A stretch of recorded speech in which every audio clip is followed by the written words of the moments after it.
Bob DeSena, my friends, is the CEO of Council for Unity. I've been involved with Council for Unity for 50 years. Bob is an amazing guy. What Council for Unity does is they go into prisons, they go into schools, they go into communities, and they reform people who are violent, sociopathic killers, violent people, and they turn violent gang members into a band of brothers. It's just so amazing. And I've seen the good work he's done. I've seen the work he's done in prisons. I've seen the work he did in my community. Just a little bit of background. I was back in the 1970s, a very young man. And in my neighborhood, Bensonhurst, Brooklyn, there were riots breaking out, racial riots, because a federal judge ordered school busing. And they had African-American kids coming into white schools, and there was absolute chaos. Bob was one of the guys that stepped in and created a very peaceful situation. He did amazing work. So, Bob, say hello. Hello, everybody. Could you share the story behind Council for Unity? What inspired its creation, and how has its mission evolved over the years? Well, Dave, they call Council for Unity the program of miracles, and it probably should have never happened. As you said, in the 70s, there was a court order basically to ensure that schools would be integrated. The problem was, up until that point, every community in New York City school system had their own, they had a school that reflected their demographics. And most of the communities were monocultural. Once they started to bus in minorities to integrate schools that had predominantly white populations, a big problem occurred because nothing was put in place to prepare schools for the assimilation that was about to come. So, as you mentioned, especially in Bensonhurst, there were riots, there was a lot of violence and assaults, and we were facing a full-blown crisis. Most of the strategies at the time didn't work. When I was a teacher at John Dewey High School, when this problem began to rear its ugly head in our school, I was recruited to basically see if there wasn't some way to get out of this pit. So I recruited 6 gang leaders who represented the different demographics that were in conflict. They were not happy when I brought them together. They were basically in a room with their enemies instead of their friends. So you can imagine the effort that took to create some kind of a commitment. But basically, I empowered them not only for their own safety, but for the safety of the school, and got them to agree to work with me for 1 year. And if it didn't work, then obviously we would have had to disband. A miracle happened. Within the course of a year, these contending leaders ended up becoming a band of brothers. The violence in the school stopped, and it also had a huge impact on the community. Now, what's the significance of this? For 200 years, America has been struggling with issues of racism and hatred of immigrants. The best we've come up with is to create laws that kind of mandate that somehow we learn to respect one another, respect our differences. It hasn't worked, as we know. Now, when this group, these 6 leaders formed Council for Unity, they made a statement that this problem that's been affecting America for 200 years stops in this place, in this time, not by some mandate or by some law, but by their agreement to end it. That was profound because it hadn't happened anywhere else in the country. So from that, the Council for Unity evolved and we began to recruit. Eventually, the Department of Education called us downtown, asked us to create a curriculum. So we went into many violent schools, 8 high schools in the beginning, turned them all around just like John Dewey, and then we spread to elementary and middle schools. Then eventually through the Boys and Girls Club of America, we spread all across the country. Then we began to also expand into other areas like correctional facilities, police departments, communities. Council for Unity became this holistic model that engaged schools, communities, law enforcement, and corrections, with a very vigorous plan that Counsel for Unity ex-offenders would find employment and be helped by the community so they wouldn't go back to prison. That was an amazing template. That's where we are now. I know you worked in a correctional facility, and I want to focus on that for a second.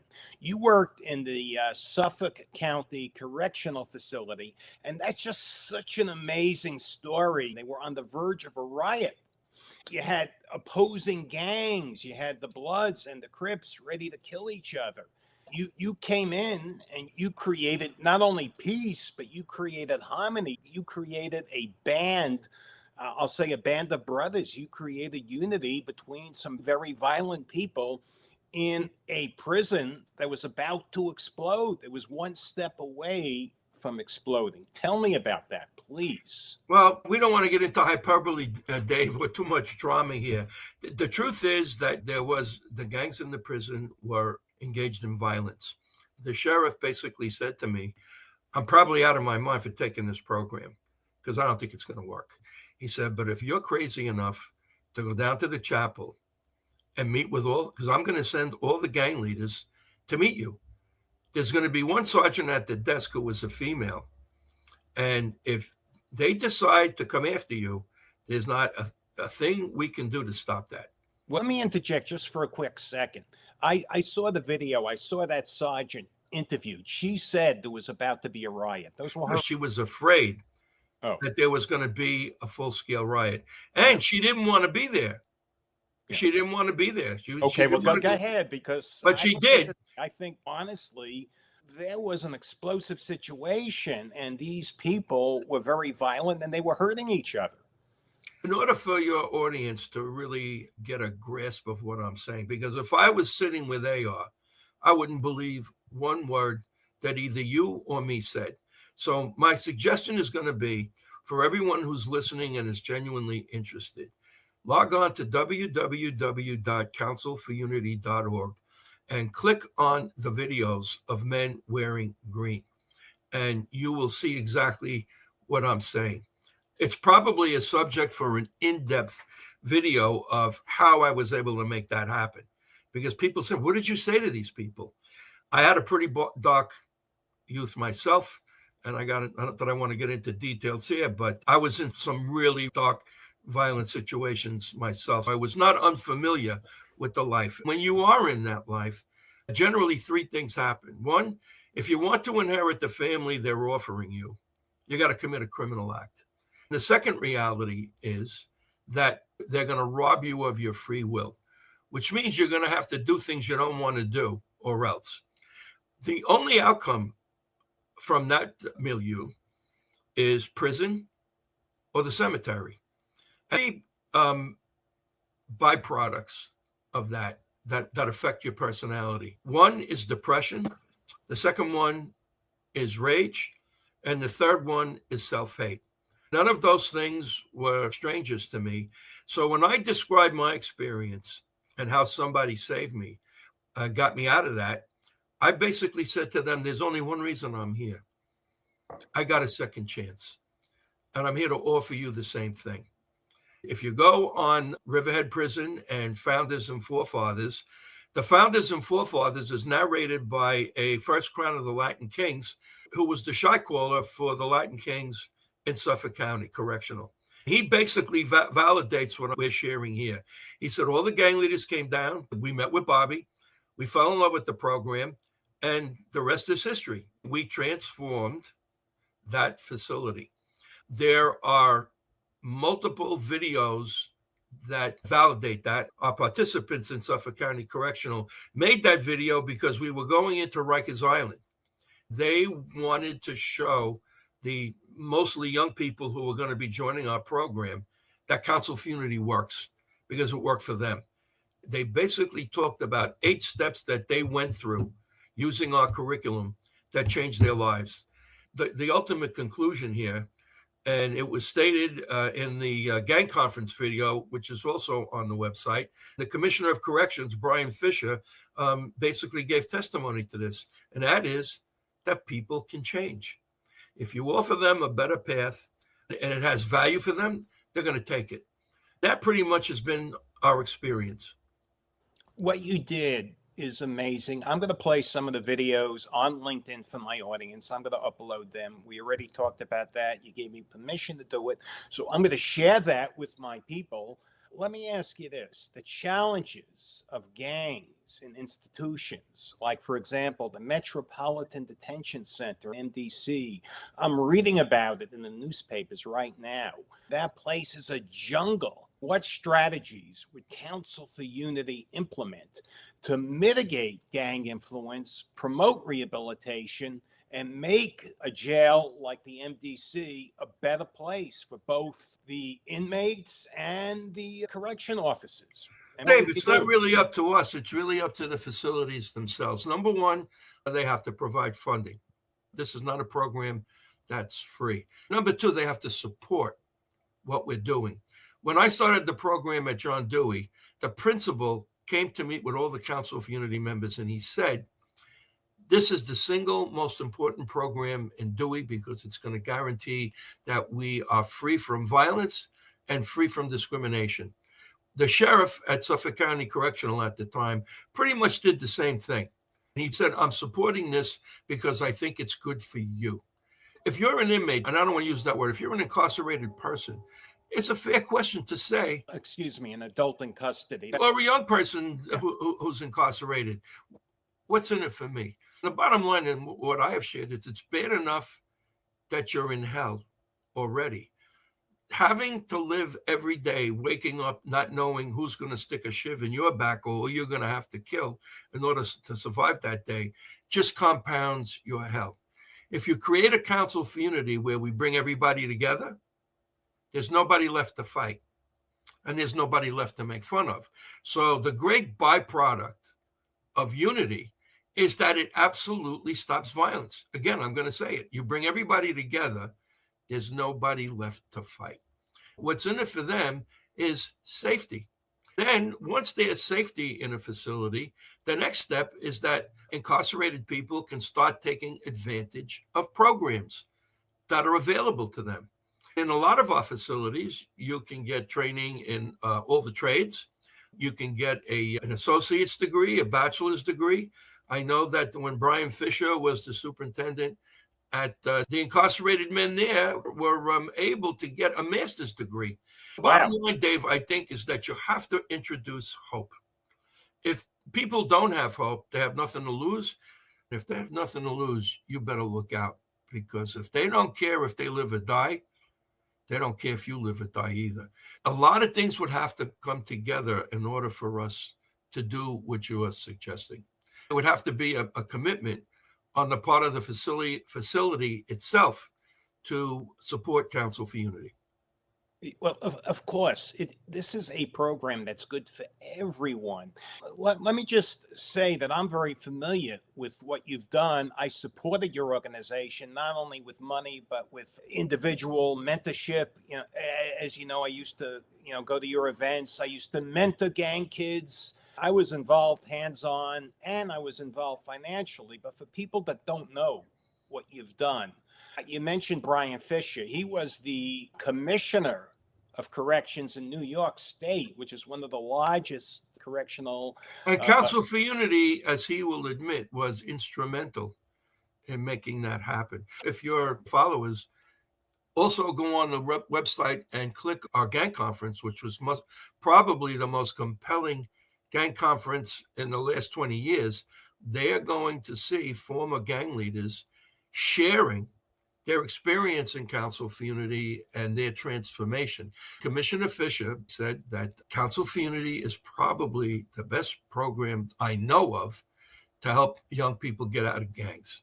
He said Council for Unity proves one thing: people can change. Sheriff DeMarco followed him and said the same thing. He said, I go down, I visit the men, and through Council for Unity, they take their mask off. They rid themselves of the hard, cruel facade that they've been living behind and become human and become vulnerable. He said when they're able to do that and become authentic, a lot of them actually break down and cry, maybe for the first time since they've been children. This is what this program does. It restores you to your humanity. It gives you hope that if you learn how to make relationships work, if you become collaborative with other people that are in your situation, everything is going to change. You're going to change, and the institution you're in is going to change right along with it. Bob, could you recount a particular instance where the council's intervention led to a significant positive change in an individual? Tell my audience the story of Stagger Lee. I think they'd want to hear that.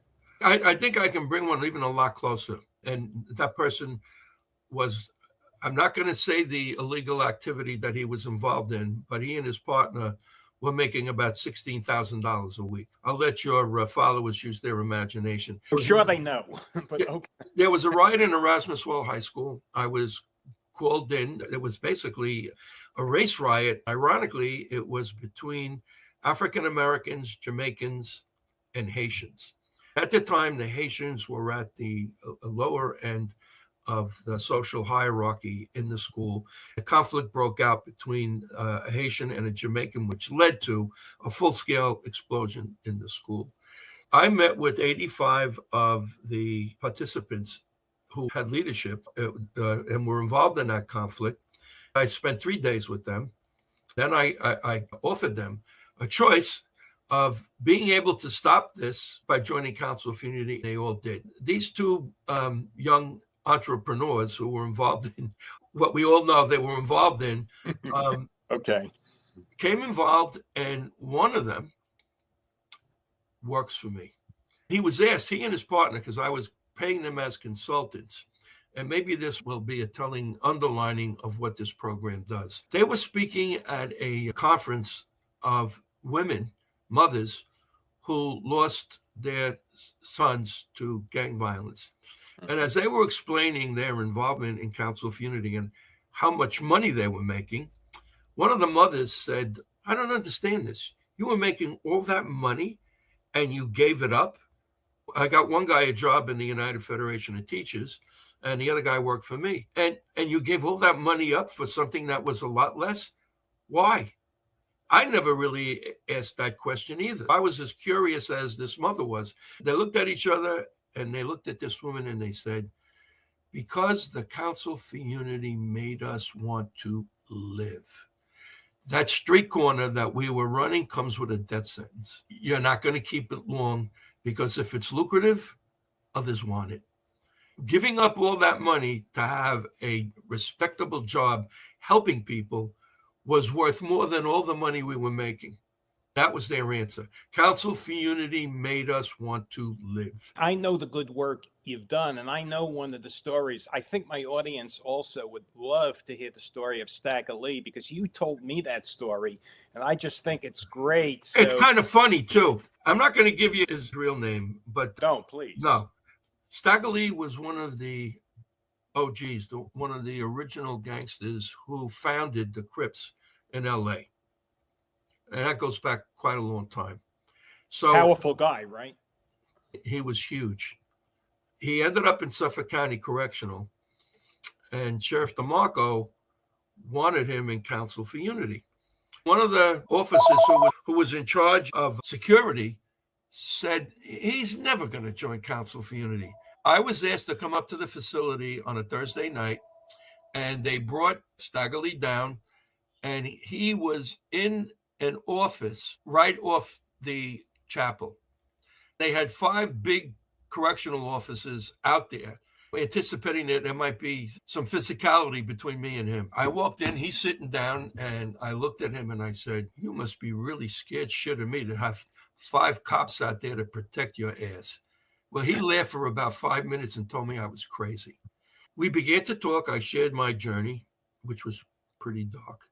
Talked about how I crawled out of the street and into some even darker stuff down in Little Italy, and basically told him that I was restored to my humanity. And this guy that was in charge of security kept asking him, hey, Stag, you want to go back? He said, no, I'm good, man. I'm good. Half an hour's over. He looks at me and he goes, I've been waiting for something like this my whole life.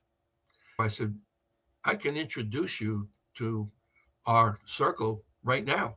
All of my exec board members who had a similar past, but not as dramatic as Staggerly, were meeting in the law library. He had everybody in that facility scared to death. And I walk in with him, and a couple of the younger guys went, "Dag, you Staggerly." You know what he said? "Do me a favor. I just joined Council for Unity. Call me Daryl." Now, that's a transformation in a half an hour. He became a force, and eventually, when he got out, I hired him. If anybody wants to meet him, go on the website and click on Gang Conference, and you can hear Staggerly speak. That's amazing. I just have one thing to say. You have done such good work, and I've seen it firsthand. And I've introduced your program to some pretty big people in the federal government. One of my brothers in Christ, Michael Franzese, he was a former The capo. Yeah, and he became a born-again Christian, and he speaks very well. I attend his Bible studies, and he offers his services free of charge to help to talk to gangs and to silence. When I offered your service, there was silence. Why aren't people in government listening? Why isn't the Federal Bureau of Prisons, for example, listening and implementing your strategy? I haven't got a clue. Maybe they don't want to empower people. Listen, Dave, a lot of prisons today are private, and it's in their interest to retain because it's money. It's money. Brian Fisher tried to close 3 correctional facilities in New York State, roundly defeated by elected officials because those facilities in those small towns upstate New York employed literally hundreds and hundreds of people. The prison is an economic base. You've got people who catered to the prisons and food, linen. To close that, in the mind of a lot of elected officials, create economic hardship. I don't see it that way. I don't either, but that's what it does. I don't know what the reason is. I know that for a period of time, we were funded in Rikers Island. We were funded in Brookwood Juvenile, upstate New York. We were volunteering our services in Sing Sing. And we were funded in Suffolk County Correctional. My guys from Sing Sing joined this rehabilitation through the arts, and they wrote a screenplay called Sing Sing. And 2 of my guys, Sean Dino Johnson and Divine G. Whitfield, Divine G wrote the script. That movie is up for 3 Academy Award nominations. Here are 2 guys who came through Council for Unity and rehabilitation through the arts, who are getting the message out that people behind bars are reachable, can change their lives, and can become assets to society if we put the proper steps in place to make that happen. Dave, I can't answer your question. Somebody else is going to have to answer it. I don't know why. I know what we can do, but for whatever reason, nobody's knocking on our door. And here's the scary thing. If all of them were watching now, they would say, that guy is out of his friggin' mind. I don't believe a word he said. However, thank God we've got the website, because they can hear out of the mouth of major gang leaders how the Council for Unity has changed their lives. It's there. And I barely speak. They're the ones that are doing the narration. If you really want to address this issue, invite your followers to knock on doors. Have them go on the website, witness what I'm sharing with you, and do something. I will be sharing some of your videos. I've shared them already. I'm going to share them again. Let me ask you this. Hypothetically, if the Council for Unity was called upon to transform the Metropolitan Detention Center in Brooklyn, and you're right there in Brooklyn, that's a facility that, as I said, is notorious for its gang-related issues and the challenging conditions. What steps would you take to initiate change? And what would you do to foster a safer and a more rehabilitative environment? What would you do? What we've been doing, what we've done in the past. There's no magical bullet here.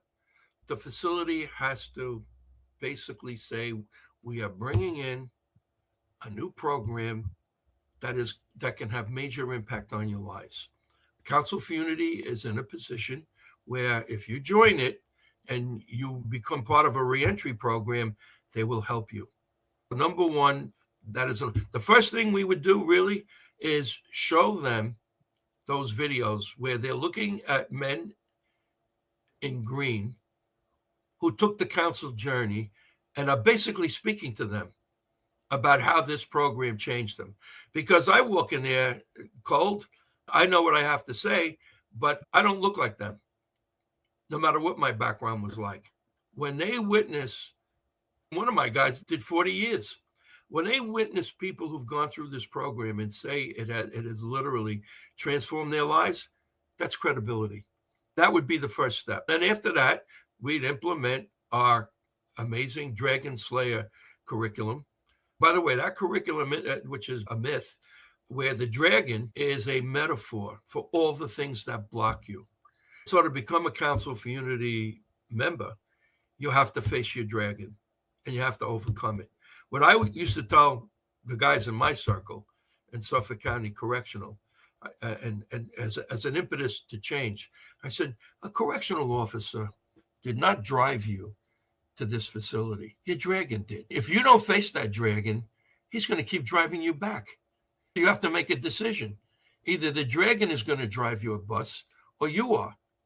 If you decide that you are, then take the council journey, because we will empower you to make that possible. That's basically the groundwork for what we would do. Let me ask you this. What drives you personally in this work? Oh, God. Reclamation. I know you're born again. I was born again through world mythology, which is more of a spiritual rather than a parochial journey. But a guy in my darker days saved me. He ended up committing suicide, which killed me. He was the toughest guy I ever met. I adored him. And I'll share one really dark experience that I had with him that may even relate to what happened to you when you found God. He and I both shared a sensitivity that we had to hide, because when you're in that life and you show sensitivity, you're dead. The only way to compensate for that sensitivity is to be twice as violent and twice as hardcore. Nobody sees through those cracks in your psyche. He confided in me, and I certainly confided in him. He's about 10 years older than me. I'll just share this one episode because it was probably the darkest moment in my life. And I think a lot of the guys I speak to could relate to it. It was like 3 o'clock in the morning. In this joint we hung out with, and we're both drinking heavily. He says to me, I want to ask you a question, and I want you to tell me the truth. Do you believe in Christ? I said, what? He said, I'm going to ask you again. Do you believe in Christ? I said, I guess so. Why? And listen to what he told me. He ain't never coming down here. He ain't never going to show up. We're the damned and we are the abandoned. And somebody's got to get the hell out of here. And I think it's you. I said to him, you're out of your mind. Because at that time, I had no confidence in myself. And I was on a very bad track. But when he died, when he killed himself, and I got his name. His street name was the Basil, after Carmen Basilio. And I had pretty good hands. So former mob guy, or No, he was a middleweight and a welterweight champion. Oh, okay. He wasn't a mob guy at all. Oh. And when he died, I got his name. I was the Basil. That changed my life. I wasn't listening to him so much when he was alive, but after he died, it really scarred me very badly. The only way I could respect him was to do what he wanted me to do. That was get an education and come back. Whether it's a correctional facility or a school that is experiencing major conflict, I'm going back to the life I left, and I'm coming back with a story that I found reclamation and that it's possible. That's basically it. Well, Bob, you've done such amazing work. I saw firsthand back in the 70s, we're in a high school that had, I'll say, I was white, but, white people, I wasn't like that, but there were white people that just hated the African-American community, and you made them not only tolerate each other, because it was more than that, You made them friends. You made them brothers in an environment back in Bensonhurst, Brooklyn, back in the 70s. That was unheard of. You really work miracles. And I'm just amazed. Dave, I think there's a script for all of us, and we follow it. I'm not going to say that a lot of those guys hated blacks. Their basic thing was, look, you stay where you are, because they were in school. There wasn't a lot of violence in the school at all. Not in our school, no. No. Was the antipathy there? Sure. Yeah. But the basic message was, look, you stay where you are, we'll stay where we are, and in that lies the peace. The problem is that when groups are not interconnected, number one, they form very negative perceptions of one another because they don't get any other perception other than what they see in the media or what they see in the movies, where Italians are stereotyped as gangsters. African Americans are horribly stereotyped as drug dealers and are promiscuous and all that stuff. Latinos, the same thing. We live in a culture where all of our ethnicities and races are terribly stereotyped. In order to change that, you bring people together. So when everybody was in Council for Unity, they were learning the positive things about each other's culture. Out of that came a sense of a common humanity, which is basically the answer to this planet.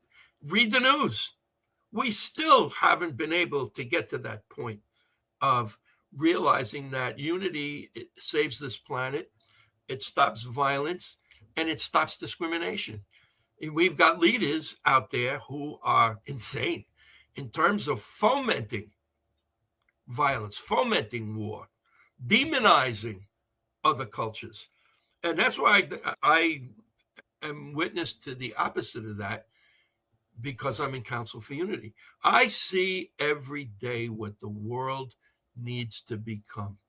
That's what keeps me going. Council for Unity is what the world needs to. We have over 130 cultures in our network, and they're united as a single family. The tragedy is that we're basically relatively limited geographically.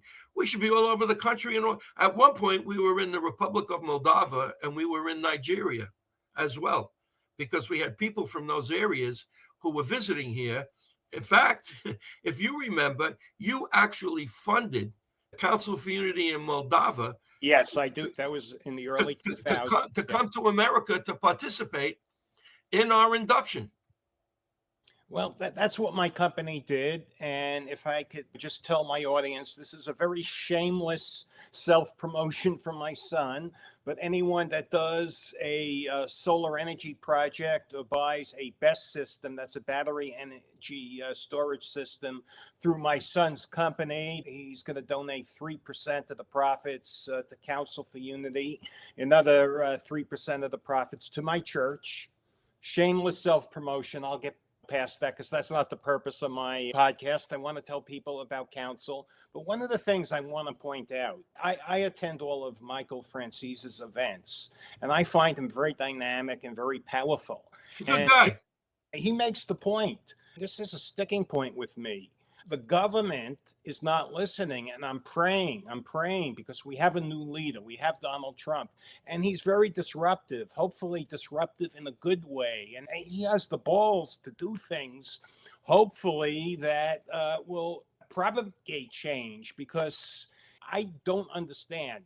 You're right there in Brooklyn, okay? And one of the most violent prisons, one of the most gang-infested prisons is the MDC in Brooklyn, and they don't do anything to stop it. Jeffrey Epstein, I believe he was murdered. Supposedly it was a suicide. Yeah, right. I don't believe that, but that's another subject. There's so much violence going on at that place. There's so much violence going on everywhere. Unfortunately, we are a very angry people at this point in our history. If Donald Trump seriously wants to bring change to the country, he's got to be a unifier instead of a divider. I don't care how many changes he makes. If half the country hates him and all of his supporters hate that other half, there's an old expression: a house divided against itself cannot stand. The leadership in this country has got to find common cause and common ground, tone down the rhetoric, start working on things that support a common good. If he does that, he'll go down as a great president. You take a quarter out and you turn it over, and it says in Latin, which supposedly signifies what the country's supposed to be. It's redeeming. It says e pluribus unum, out of many, one. That's what's supposed to be happening. Right now, that's not happening. The Council for Unity is probably the closest I've ever been to America on paper, because we reflect e pluribus unum. We have Republicans and we have Democrats, and we have conservatives and we have liberals in Council for Unity. The difference between us and the government is that even though our members have differing ideas on how to solve problems, they agree on one thing. We have to stay in the family and we have to work towards a common good. We are really the barometer, unfortunately, but it's not going to happen, for others to look at, because if they follow us, they're going to get a different country and a different world, because it's going to be one based on tolerance and common cause. The common good is everything. You have to support legislation, programs that promote the common good. You promote the common good, you get everybody involved. That's what you guys are doing. That's what you guys are doing, Bob. Well, unfortunately, it's on a very small stage, but it's significant. It's powerful. But maybe podcasts like this can lead to people demanding that Council for Unity come to their schools or to a correctional facility, because with that comes change. And that's what we need. Bob, I thank you for joining me today. I thank you so much for taking the time out of your very busy schedule to address my audience. Before we leave, looking ahead, what are your aspirations for the Council for Unity? Are there any new initiatives or areas of focus that you plan to explore to further the organization's impact? Obviously, Dave, you used the word shark a lot. If a shark doesn't move, it dies. We are very aggressive in marketing the program, in board recruitment. IBM just made a major commitment of key personnel to volunteer to strengthen our operation. We are expanding. We've gone into some new schools. I'm pretty happy. The council is a dynamic that will always keep going forward. I want to thank you for joining me. We'll be back again. I'll bring Bob back. Bob, thank you so much for joining. It was a pleasure, Dave. I enjoyed it myself.